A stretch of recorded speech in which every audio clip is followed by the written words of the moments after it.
Hello. Good afternoon. It's a beautiful day outside.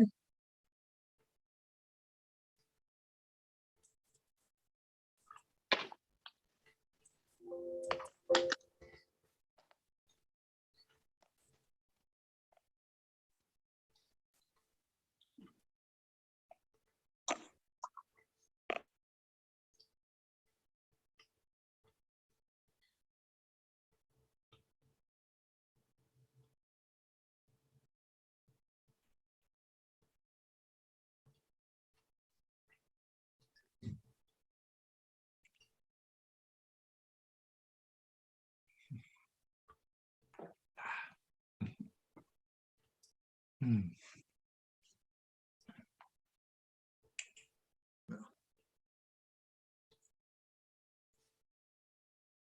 Well, we got the note in our tray this afternoon that Ryan was open, that the gym was being opened up to activities and that the pack was no longer where it was going to be. Wonderful step for progress.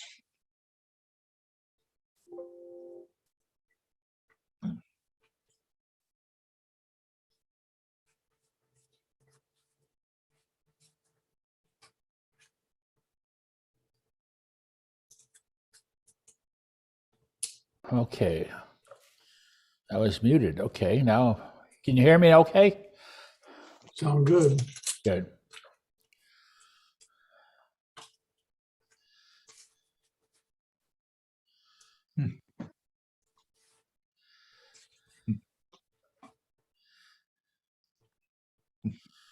Okay. Let's see.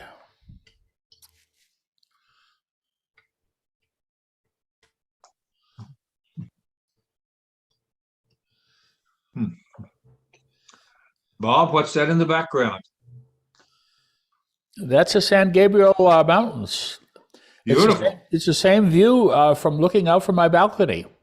Oh, Except wow. I can't see that wide of an angle. Actually, this was taken from Anaheim Hills, Uh-huh. but it was a photo that was in the Enterprise at one time. But I Okay. just loved it, the color and it sort of reminds me when I look out there. It says, "Well, there's still snow in the San Gabriel, so it's Yep.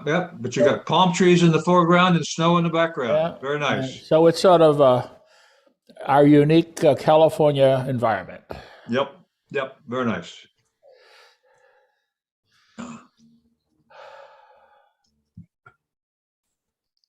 Hmm.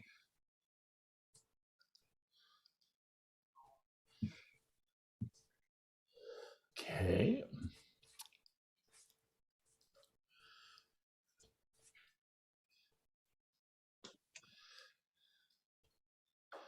Joe, in a couple words, is the shipping problem getting any better? No, it's about the same. The ship's been same. down a little bit, but they're starting to build again. Oh dear. Yeah. They've shifted attention from Long Beach now to the Black Sea, That's true. and all the problems of shipping. Ships can't come in and go out, and they got all that kinds of stuff stacked on them. Is because of the war in the Ukraine.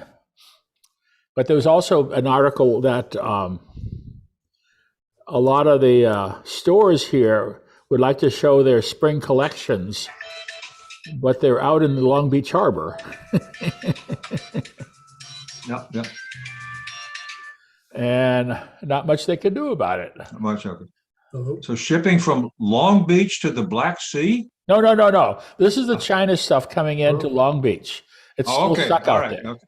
I was But- gonna say that's a long But trip. the Black Sea has all kinds of problems because the big tankers are now being fired upon, Yep. and you can't get in and out of the ports and so forth. So they're having their own supply problems. Yep. And not just letting anybody pass through the Bosporus either. So yeah. Oh yes. Interesting world in which we live. And unique. Yeah. Hmm. Hmm.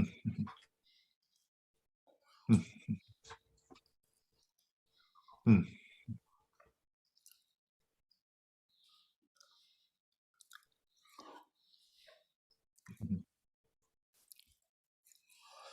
Let's see. Yeah. Is Long Beach the only West Coast port of any significance? I mean, the places up in Seattle or somewhere like that, or? You got Tacoma, Seattle, Tacoma, Oakland, Long Beach, and Los Angeles. Okay. Some ships have actually transferred, made arrangements. I think it was FedEx or somebody to actually go into Port Hueneme, which is a Navy shipyard, port, and they got Oh. deals with the Navy to use their docking facilities. Their facilities? Oh, are they around here somewhere? Well, that's up in Port Hueneme. That's up in Like Ojai, around Ojai and that Yeah. general area. but North of Santa Barbara. yeah. Santa Barbara. Okay. Is there nothing in San Diego? They don't have a significant port? They have a crane down there, but it's not long. Instead of moving the crane to unload the ship, you got to move the ship to unload. Oh, okay. Too short. They built Wow. a very short dock and the ship sticks out on both ends. Wow. Frisco. Some bad planning years ago, Ah, and they have only one crane. oh dear.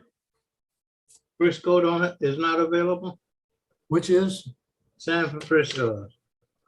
well, that's Oakland, Yeah. basically. San Francisco is, no, not that much. Mostly Wow. going into Oakland. Well, they are back to back in there. Hmm. One on the east side, the other one's on the west side of the bay. Yep. Wow. Well, So if it's not the extra cost for shipping and the delays, that's going to increase the price of everything you're buying now from overseas. It's going to be inflation. Hmm. So, yep. And one feeds the other, it seems like. Yeah. Yeah. If it should ever come to that, does Canada have any significant port capability? Yeah, in Vancouver, when there was a big strike here, the union blocks the border. So if you unloaded in Vancouver, you still couldn't get the freight down into the United States. Oh, And besides, Vancouver is pretty jammed right now also. is it? Oh, wow. hey Joe, what's the oil crisis going to do to the ships and how they're going to get fuel for their transits? Well, it's raw fuel. It's just going to go up in price. They're going to add to their costs too. Yeah. Oh yeah, it's going to drive it up. Drives all the truckers up because the price of diesel's up. Hmm.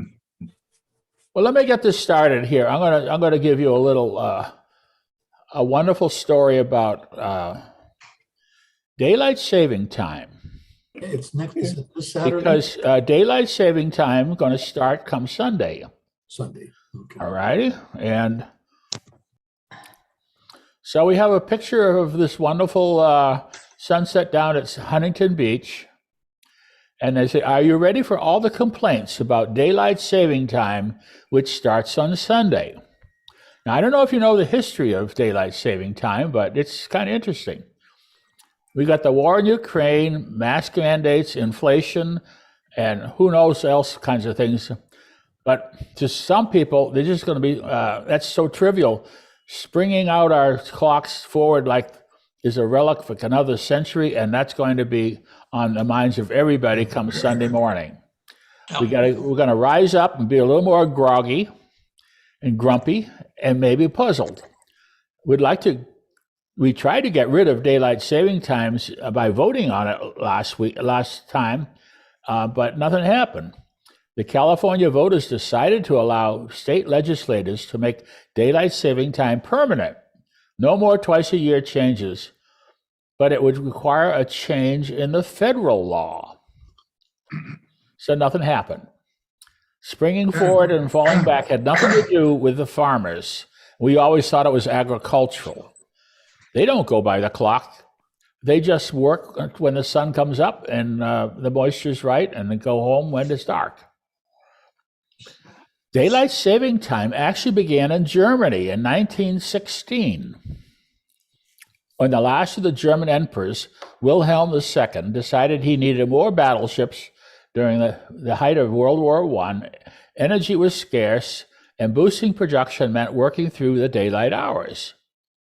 So he changed the clocks, and the rest of Europe followed, changing their clocks. The practice crossed the Atlantic in 1918, but the act to save daylight was repealed within a year, and then the war brought it back, and the result is chaos. Some states and cities took it up, others said no. When it would start and when it would end was always a matter of local control. At one point, Iowa had 23 time zones based on when its cities requested residents to reset their clocks, and a 40-mile trip from West Virginia to Ohio crossed 7 time zones. So in 1966, Congress stepped in, and Johnson signed the Uniform Time Act, requiring it to begin on the last Sunday in April and end on the last Sunday in October. And some states said they didn't want to be a part of that, and they stood on Standard Time, which is Hawaii and Arizona. And then in 1973, we had the oil crisis, which they started up a year-round daylight saving time, but it only lasted 2 years. So then 2007, Congress made another change to let the daylight linger a little longer, pushing the fallback date to the first Sunday in November for the sake of the trick-or-treaters on Halloween. So that's the real story. And I didn't know all of that. I was kind of interesting to find out that all that existed. So let's see. Bill, did you hear any more about this earthquake we had today in Anaheim? You're muted. Bill, okay. Okay, no, I didn't hear any more. I just get a thing on my iPad. It says that we had the quake, and I looked it up, and I showed you the diagram of it there, but I haven't heard anything else. I guess it was so small, nobody even felt it. It was only a 2.17. But I thought it was interesting because it was like only a mile away from here. Yeah, I'll show you. I'll show you the picture. Let's see, where are we going to do this? This is a picture that Bill sent me where the thing is located. Wow. And this is Ball Road right here, and this is where we are. So it's just on the other side. I guess up by the freeway, I guess. But it didn't amount to much. So Yeah, the building didn't fall down. no, it was like he said 2.1. I think it was measured. 2.17 to be exact.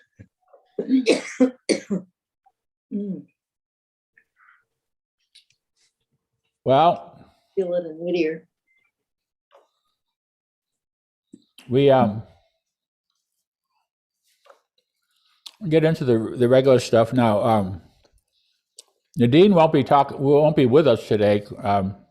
She's got another meeting out of town, but a lot of the news. Let me go through some of the news that was just handed out today. George just mentioned we're going to have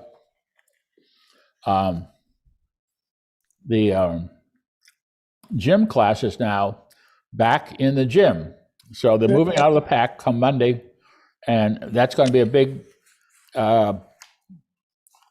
happy event for a lot of folks who didn't want to go over the pack in the first place. So Yes. that will work out well. We also got a letter from Front Porch today thanking us for coming to their meeting and talking about everything on Zoom. But the letter, which it's another piece of paper, but it didn't really say much. It says, we're going to have rate increases come the beginning of next month, 5.5%. And I was just thinking about that. Our rate increase isn't bad, really, when you consider that inflation now is just almost 8%, and probably by summertime it'll be closer to 10%.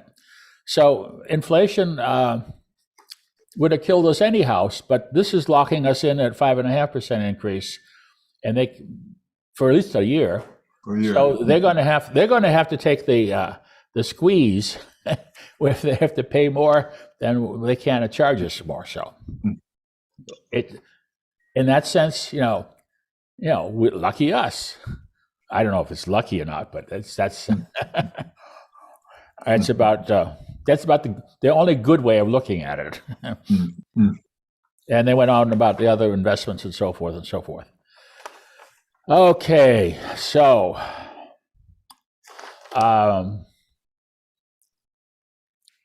we also had a resident council meeting this week, and one of the nice things was that Ryan took a video of the resident council meeting, and he's making that available. He also did it of the town hall a couple of weeks ago. So I'm going to share with you the part that Nadine had on the resident council meeting and how she introduced our new marketing director, Sue Bernstein. And this is also available for you if you want to go to YouTube, and I guess there's a schedule on Channel 81 to watch. I'm out of breath. I have to sprint to my office. I forgot my papers, so I apologize. I want to give you a few updates. Our COVID updates. We currently have no employees or residents that are positive in our community. That is something to be celebrated. Our next COVID test will be tomorrow morning. And I want to take this opportunity to thank all of you and all of our staff for all of your patience and understanding throughout this process. We've all been very, very patient, and I realize that, and I just want to acknowledge that. That's really important that you guys know how much we appreciate you. We're continuing to follow the county guidelines, and we're welcoming any changes in those guidelines. So on Friday, you will get the memo today. On Friday's memo, we announced that the capacity has, the restrictions on the capacity have lifted. So what will that look like? We will be able to have more residents in here in the PAC for the upcoming birthday show and any other entertaining or events that we have in here. We'll be able to accommodate more residents in the Learning Center, in the Red Chair Lounge, so, and also in the Wellbeing.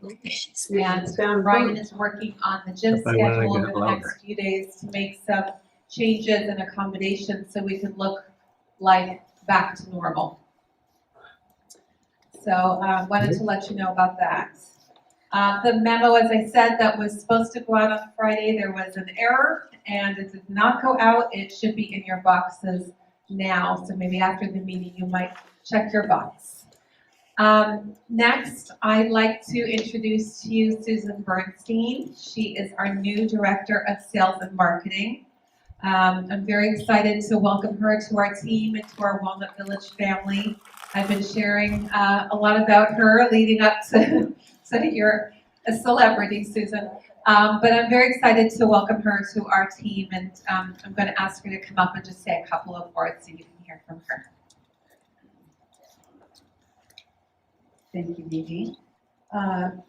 It's weird because I did come from Villa Gardens, and to see this many people in a group setting is something I have not seen in 2.5 years. So it is really exciting to see. And For some of you, years ago, I started here about 10 and a half years ago at Walnut Village. And then I transferred up to become the manager up at Villa Gardens. And I've had a great time up there, but I'm very happy to be back here in Orange County where I live, and I no longer have to drive 100 miles a day. It's just, there's so many new things that have changed here through the years, and I know there's going to be more changes. There's going to be new people coming in, and hopefully the ones that Marina and myself bring in, you'll be very happy with. We always try, the goal of marketing is to know our residents that are here, know what their culture is like, because every front porch community is different. We all have, different things that we enjoy, and I'm looking forward to getting to know a lot of you. Some of my background, I'm a UC Davis graduate in biological sciences. Then I did go to UCLA for hospital administration and PR and advertising. So that was my original background. I was in Santa Monica for many years at St. John's Hospital, and then also with a premier plastic surgeon in Santa Monica, and ran his surgical practice for him. Then I did a career change, came back down to Orange County again, and went into commercial real estate. So I was in Newport Beach, and I was in development and asset management, finding, customers for the buildings throughout Orange County. Worked on securing a sale for the California Teachers Union for their CalPERS and CalSTRS at one point, selling them several properties. So went through, been an entrepreneur, parents, same thing that most of you, the reason why you come to continuing care retirement communities is to alleviate that stress for your children. I did not have that privilege, so there was a lot of stress when my parents did start aging and becoming ill. And that's how I got into this industry. Everybody I met said, take your skills and put it to this. And I'm so glad I did. I remember working here with Meredith at one point, and the ED at that time was Joe Caducci. And both of them, when the openings came up for Villa Gardens, really, said, go ahead and try. You never know what's going to happen. So 10 and a half years later, I'm still with Front Porch, and I'm very happy. It's a great organization. The affiliation with COVIA now just makes it a stronger community. So I look forward to meeting all of you, and stop by,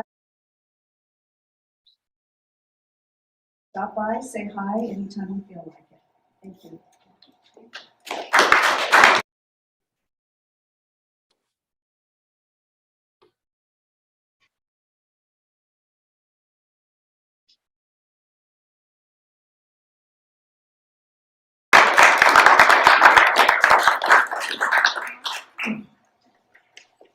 Sorry, Bernie.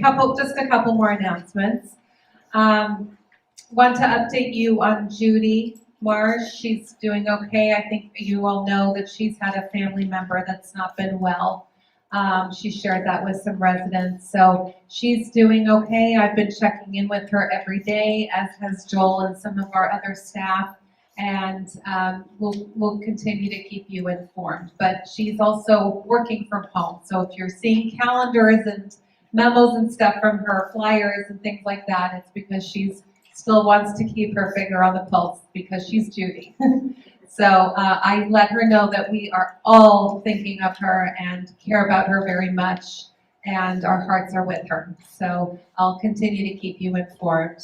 Upcoming events, we have a staff and resident appreciation lunch this Wednesday, and it's in the Grove. So please join. It's between 10 and 1. And also starting this Wednesday are our Lenten suppers, starting this Wednesday through April 6th in the Learning Center, no points. And please call the host desk for reservations. And then I want to remind you all about our happy hour, Monday through Saturday in the Red Chair Lounge. Please join. It's a lot of fun. I know residents are enjoying seeing each other and making last minute arrangements for dinner. So that's between the hours of 4:30 and 6. And then lastly, we have one move-in for March. Jane Smith will be moving into apartment 170 on Wednesday. Please give her a warm Walnut Village welcome when you see her. I'm out of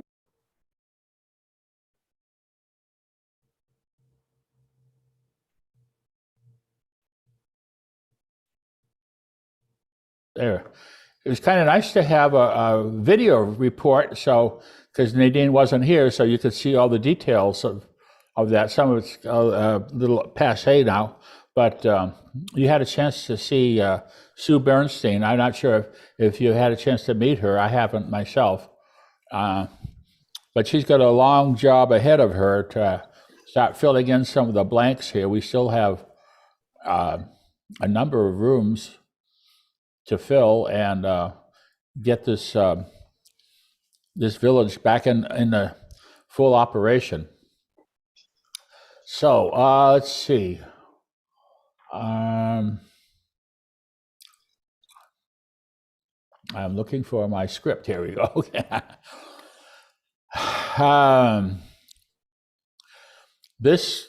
The only other big event coming up is, I think it's tomorrow, Ken Cooper's birthday. He's away. He's away? Oh, I didn't know that. Well, we just heard it last night that he was going to be with family for the weekend. Oh, And Liz Spradley told us that he won't be here for a party that Judy's been planning. 101 years old. He's the old man of the village. Right. So, A great man. but he's a great man. Yes, he's a great man. And all of a sudden, my internet is kind of getting kind of goosey here. I hope they don't mess. If I go offline, then this is over. Okay. Well, anyhow, so I already talked to you a little bit about daylight savings, and we talked about the exercise classes coming in back to the gym. The Beach City Band will be back on Monday night. We got the Lenten suppers. And then, of course, this coming week, we're going to have St. Patrick's Day. And St. Patrick's Day, who else but Joe Tater in the Red Chair Lounge on Thursday night to help celebrate that with us. And so I thought I'd give you a little movie about St. Patrick's Day, a little thing. This is how two friends were talking about how they're going to celebrate St. Patrick's Day. So it might give you some ideas of what you want to do for getting ready for St. Patrick's Day, okay?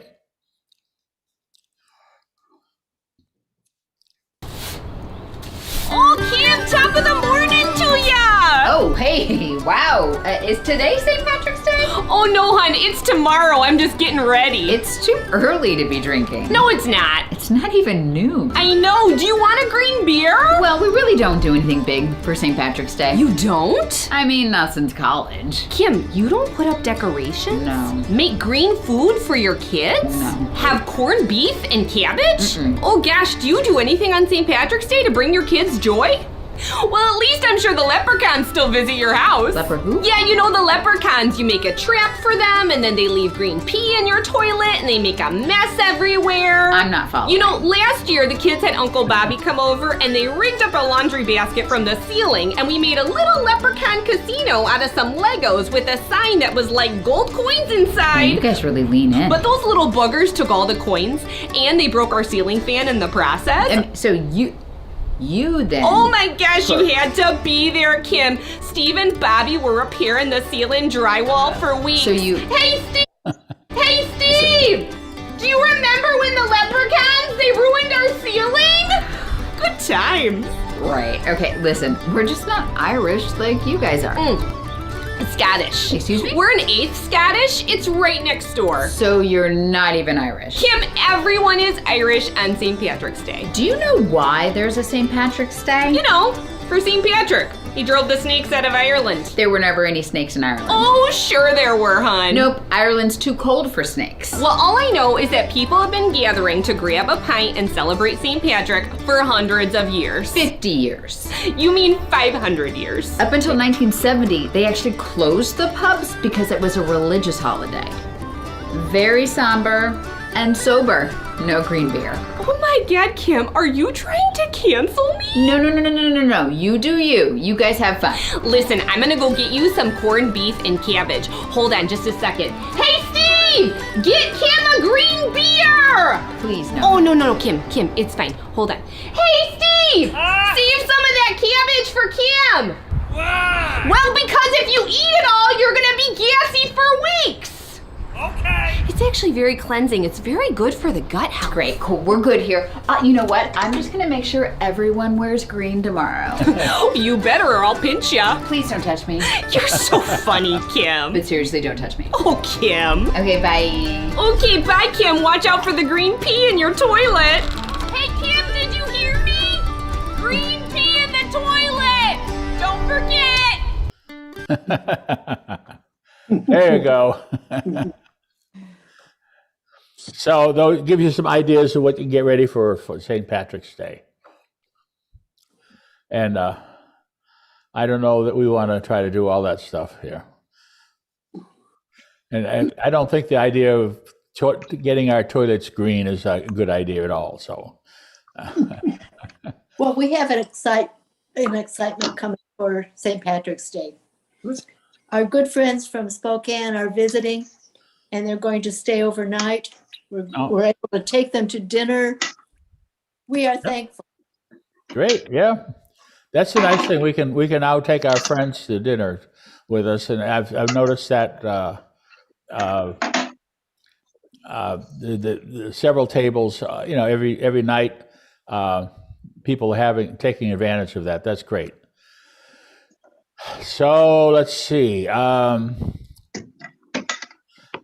The other thing coming up on the 22nd, it's a Tuesday, is a meeting that we're going to have. Michelle has invited several people to come to the LLC, and we're going to be discussing some ways of using technology to improve communications around the village. And the primary subject of this meeting is going to be how we can make use of the Touchtone system, which is our in-house TV system. Now, Touchtone, I think I covered that, but maybe I'll walk through that a little again. This is some charts that I put together, and I'll share them with you again. So very briefly, we're trying to get people to understand that the Touchtone system is a lot of stuff, and it's trying to get people to understand that it could be a great way of solving our problems. We've discussed it and how we can use technologies to get people involved and hopefully, participate a little bit more. So I sent this out to several people around the village to say, take a look at it, so you could understand the functionality of the system and be ready to ask good questions. It's more than just the in-house TV system. It's a comprehensive system that uses computer apps. They call them community apps. They run on your phone and tablets, and they also send messages to TVs. It integrates with Alexa. It uses signs. And also, you can print out stuff so that if you really wanted a hard copy calendar or something like, you could do that. And it's sort of showing how you put the person here, like Ryan, would put in his schedules for a particular event, and then he could choose how he wants it to get distributed, either through the cell phone apps, the TV, signs in the lobby or on the web, or put it just on a calendar. And then he checks it out and then publishes it. And it can serve not just the residents, but staff can use it for the employees, managing information among them for training. If it was totally expanded, we could use it so we could share what's going on with our family and friends, okay? And then if marketing wanted to use it, they could show all the activities going on in the village with prospective applicants. It's here's an example of the apps that go on the phone or the computer. They talk about activities, dining, announcements, a resident directory, sort of like a phone directory, a specific little coffee meetings, newsletters, games, a wellness thing, and videos and so forth. And they can be all customized. And then, of course, it provides information in your in-room TV, the channel 81 kind of thing. Now, I found out that there's options, and Ethan is looking into it for us, whether or not, if you had your customized DVR package from DirecTV, you don't get channel 81 today. But there are ways of changing the installation, and we're trying to figure out how to do that, so they can get both. And you might have to switch from one to the other with using your remote control or something like that. A couple of folks have that in already, and it doesn't work very well, but I'm not sure that they've got their optimized installation, but they use splitters and everything else kinds of stuff. So that way the TV can be not just the DVR thing, but it can get back to the touch-tone information for messages and announcements and menus and schedules and all kinds of stuff. A lot more than just what we have today, which is just a laundry list of stuff that rolls over every 8 or 10 minutes.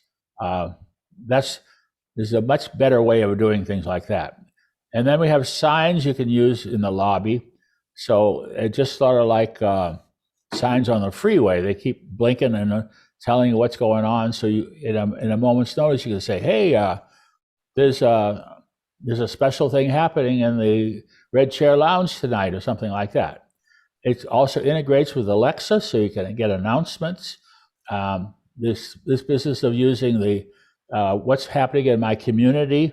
In my community, you get all the activities, you get the menus, and so forth, and so forth. Voice messaging you can get on your phone, so you can find out what's going on for dinner, what's on there for dinner, and you can get it for more than just today. You can get it for days ahead or even next week. And it publishes calendars, so you don't have to. You can get a calendar that's an electronic version, or you can get a printout, and that way you can get the printouts for weekly, monthly, and so forth. It's all maintained on a website, and if we get Front Porch to jump on board, we could have a website that's showing all the stuff that's happening in Walnut Village. I try to do that a little bit with this Village News site, but it's very cumbersome for me to do.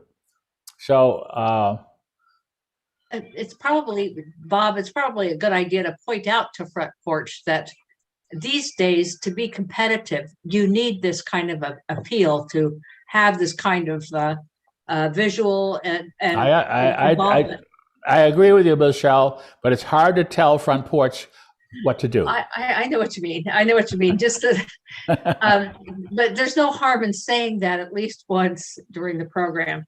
Yeah. Anyhow, it also connects into Zoom. So you get information many different ways. And there's just here's some ideas where you have the TV as an information hub, you use the cell phone for specific needs, and the residents can be connected among each other using this directory, and they use signs in the hallways, or like say in the host desk at the Grove or something showing what's going on for the evening and so forth, with directories and so forth. So this is all kinds of stuff, and then live streaming events. So that's what's going to be the discussion for the 22nd. And I put out this information so people just don't go there uninformed. They can ask intelligent questions and come up with ideas. Can you do this? Can you do that? Would this be helpful? And I'm trying to ask the directors to come prepared and says, hey, this is a good idea because we could do this and we wouldn't have to use so much paper. We could do this and make changes easily. And if something happens, we could update it instantaneously almost. So it's a better way of doing that. And I had a video of how Carlsbad by the Sea is already using this in many different ways, and that was sent out also.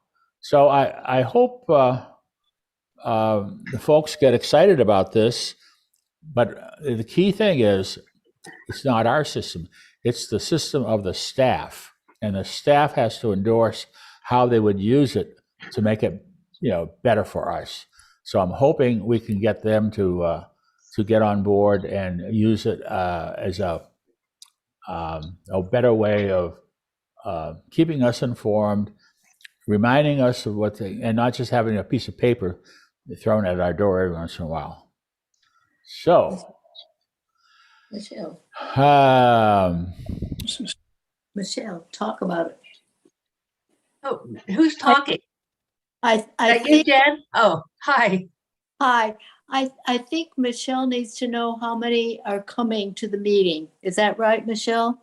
Well, I thought I would send out a general thing that's 1 week away from the event, so that anybody can come, and anyone who's interested might as well get something in everybody's mailbox. So that was the plan for me. I didn't want to. I thought waiting till a week in advance was probably the best timing, since a few of us already know. But I think that this is only a springboard for lots more. I mean, that's the whole idea. It's a platform that can lead to the future of everything we're going to be doing in the retirement community. And that other places, I mean, like Watermark, for example, you've probably heard of Watermark, they started out with the technical person trying to help people be able to use computers and use TVs interactively, that kind of thing.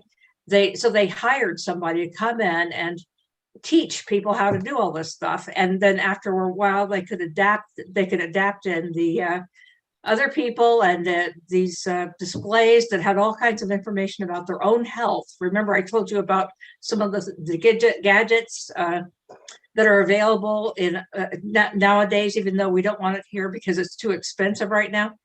But you can dial up, you can see on the screen your whole health system. All your relatives can also see it, and all the administration can see it too. They can see just exactly where your health is. I mean, what you're doing physically.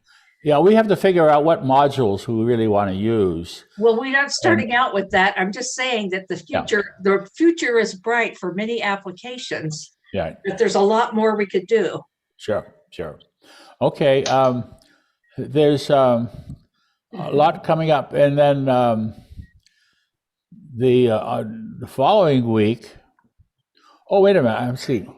Yeah, the following week we got the birthday show on the 24th at 3:00, and that's going to be a live show. We're going to have our staff coming in and entertaining us, which is so much better than just having another paid performer. And this will be the first one we had since Christmas. So I have to thank Gary for that and provide him some support. And then Judy just sent out an announcement. Then on Saturday, April 3rd, we're going to have a chorale concert, which is, I don't know if the chorale's ready for it, but we're going to have a concert for anyhow. So, we're going to have all kinds of activities coming up. Yeah, Ken? I have an announcement of something that's going on the square right now.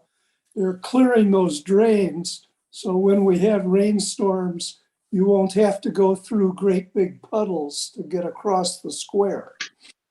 Well, that's good as long as we have rainstorms. I hope we have the Once rainstorms. we get to try them out. We Wouldn't shouldn't that be pay nice? until we try them out.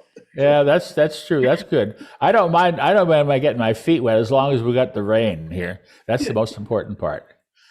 Okay, so I thought I would show you some other ideas for entertainment, sort of like a talent show. Now, here's something that the seniors at Leisure World did, and I thought, oh my gosh, this is something that would be great if we could try to do it here. I don't know if we got the talent or not, but let me give you some idea. Let me show you what the idea is here, and maybe we can spawn some interest here.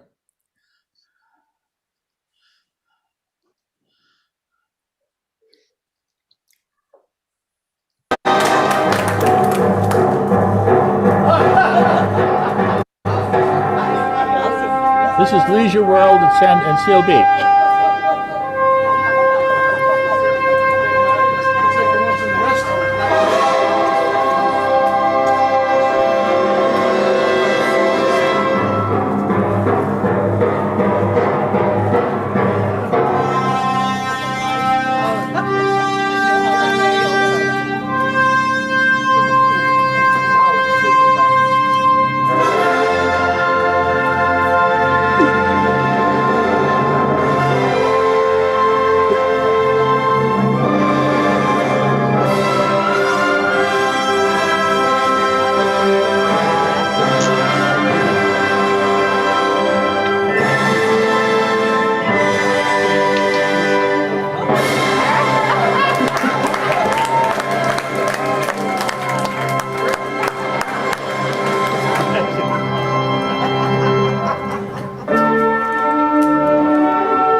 Oh, that's funny. That was funny. Very good. Very good. Yeah, so that's, I don't know. You think, Bill Orth, do you think you could handle that? How about you, Louis? Oh, well. Ryan could do it. Well, no, these got to be the residents. We got to get the residents involved here. I know, but Ryan could get the exercise. Oh people. yeah, he could That's he for could sure. be the trainer. Yeah. So that's yeah. So anyhow, that was another idea. So let's see. I gotta come back and see what my thing is there. Let's see.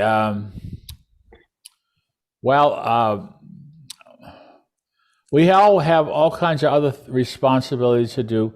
One of the nice things what we had when we moved in here was we didn't have to do things like clean the garage anymore, and all kinds of other responsibilities. So I thought I would show you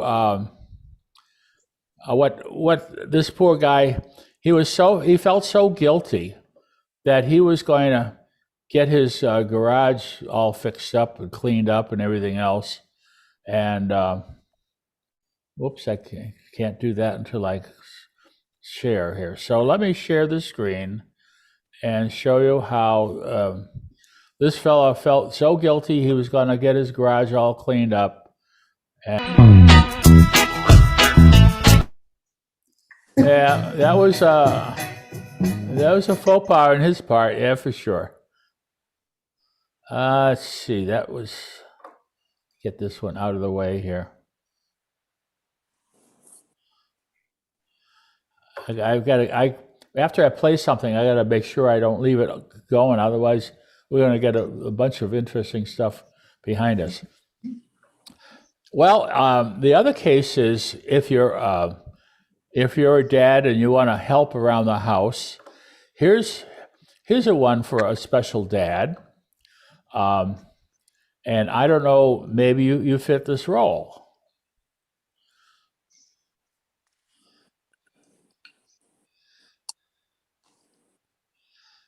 Wait a minute, get rid of this thing here. Okay.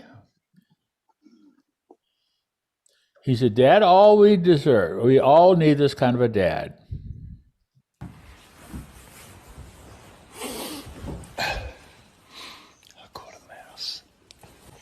What? Where? Fuck off. Fuck off. No. I swear to fucking God. Get out of my room. Dad. He caught a PC mouse. Oh, PC mouse. All right, that was the greatest one. There were people who used to come into the library where I worked who had no real experience with computers, and they would ask me about the rat, and they kept it up. Oh. Yeah. It's a better name for it, I think. Well, I don't know where the name came from, but I guess it was because it had the wire coming out of the back. And somehow they equated it to a mouse, but I don't see it in my understanding. But anyhow, so let's see. We have things I want to touch on here. We did the garage.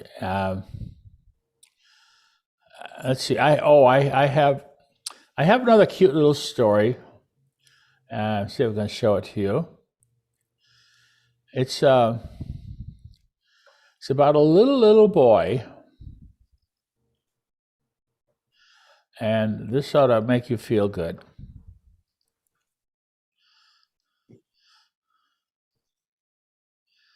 There we go.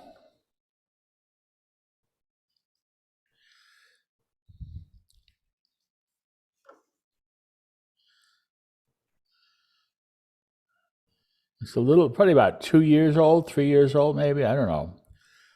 This is the first time he sees a dog. He's never seen a dog before.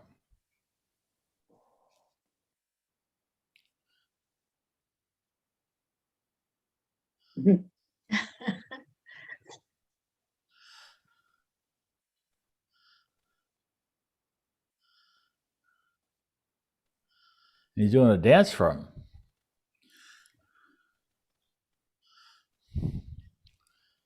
And the dog didn't know what to do, so.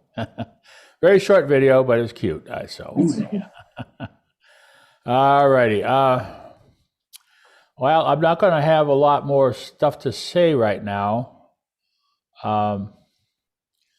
Let's see. I got to go back here. And Bob, yes. I have an idea. Why don't we make some sort of a questionnaire for people who come to that meeting on a week from Tuesday, and ask them about things they might like to learn about or do, or general things like that. Well, whether they put it in a questionnaire or not, I sent out a letter to all the participants, taking a look at that little slideshow I said, and I also had a video of how Carlsbad using it, hoping to spawn them to think about the ideas of whether that's relevant to what they want to see as improvements here in Walnut. And I don't like to ask them so many times to read the thing and do this stuff and so forth. Well, I don't remember you're bringing up a questionnaire. No, it wasn't a questionnaire. I said, look at the charts and think about how this would apply to you. That was the whole thing. Then I've talked to Nadine about how we could have the directors think about how they could use it in their jobs, because they have to endorse it to make it worthwhile too. We have to make it easier for them and cheaper.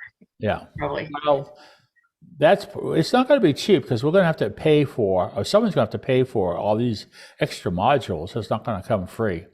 But in the long run, it would be cheaper. That's the idea. If we make it usable and it has benefits, that'd be the key thing for the users to talk about, the residents. Do you think this would be useful? And how, is it worth spending a little money on? That's probably a good question. We can have a very simple exit survey. Ask people to sit there. Maybe we can arrange to have refreshments and just have people sit there and answer a few simple questions that don't take much time or thought. Yeah. The other question is, how many people who already have the DVRs would be willing to pay for a small equipment upgrade? Maybe it'd be $50 or maybe less than that, one time payment, so they could get both packages. They could get the in-house package and they could get the DVR package, because I understand some people like certain channels that are available on the in-house package, not on the DVR package. Plus, they'd get channel 81 from Touchstone. So that might be another area where we need to poll the people. And I don't know how many of the residents that are coming to the meeting are in that situation. So there's a lot of loose ends and that sort of thing. So we'll see how that goes. Ethan is looking into that to see if the vendor can find a way of making that thing work for all of us. So hopefully that'll work out. Okay, so it's about time to say, come up with the final part of our meeting here. And that's always got to be, it's going to be our puns, just to leave you smiling on the way out. Okay, so here we are. What makes a glowworm glow? A light meal. Oh, that's bad. All righty. What do soccer referees send during the holidays? Yellow cards. I don't get that one. Don't get it. Well, you know, they could said red cards too, but yellow cards are warning cards when they're playing soccer. Oh, Oh, Yes. Okay. All right. These are some of these are really hard. I'm sorry. What did one dandelion say to the other dandelion? Let's see. Take me to your weeder. oh dear. Oh. Yeah. Oh, that's cute. All righty. What do you call a 100-year-old frog? Old toad. Old. Old toad. An old croak. Oh, Hey, I got it. I'll remember it next time. Okay. Oh, I'm sorry. How many beers does it take to get a tropical bird drunk? None, because they don't drink. 2 cans. Toucan. Toucans. Oh, that's a good one. I like that one. Toucan. That's good. All right. Do you know there's no official training for trash collectors? Why not? They just pick up things as they go along. ah, good. It may be. There you go. Boy. All righty, here. What do you call somebody with no body and no nose? Those. Nobody knows. Nobody, no knows. Oh, no. Bad. That'd be good for That's Christmas. sad. Huh? Did you hear about the vacuum cleaner that can cut your housework in half? That sounds really good, doesn't it? Not to me. So he bought 2. All righty. Not to do any, right? Why did the computer run out of money? Come on. Someone cleaned out his cash. Oh, Ooh. All righty, here's the last one. How do eggs end a TV show? Scrambled. I tell a yolk. That's all, yolks. oh. All righty, that's it for today. No, All no, right, no. thank you. Hey, thank you. Wait. Bye-bye. Don't go. Bye-bye. Don't Let me know if you got any ideas for the next one. Bye. Don't Bye. go. All right.